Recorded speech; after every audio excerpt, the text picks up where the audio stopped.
Hello, Matea here from Shepherdslight Ministry, and I want to tell you what God was showing me while I'm working in the garden today. See, I'm out here pulling weeds, and I was noticing, sometimes the ground gets a little disrupted, the roots get a little disrupted, and it might feel like to the being that they're going to be pulled out too.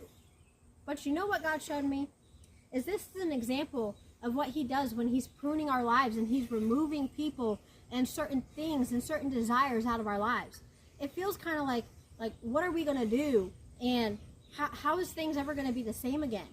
But what we don't realize is that some of these weeds are choking us out.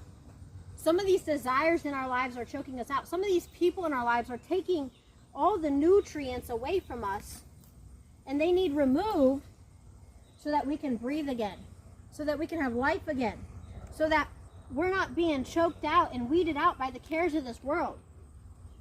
So that some of these people that we think are our friends, they may help us for a time period. Like some of these weeds are warding off predators, or they are allowing it so that certain bugs and certain little things don't nitpick at us. But if they're not removed, they're going to choke us out. They're going to take all of our nutrients, all of our life out of us, and we don't want that.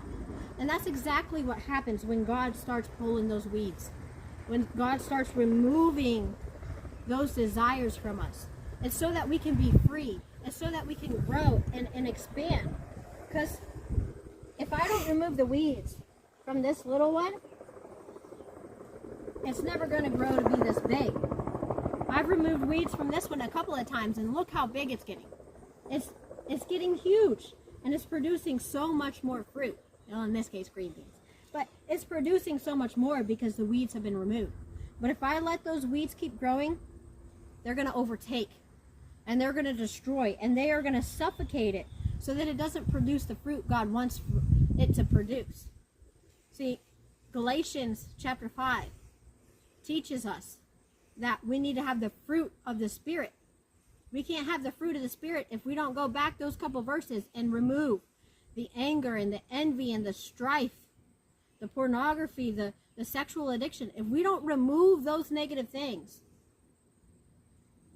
then we can't have the fruit. So sometimes God has to remove people, places, things, those weeds in our life that are sucking out the nutrients from us.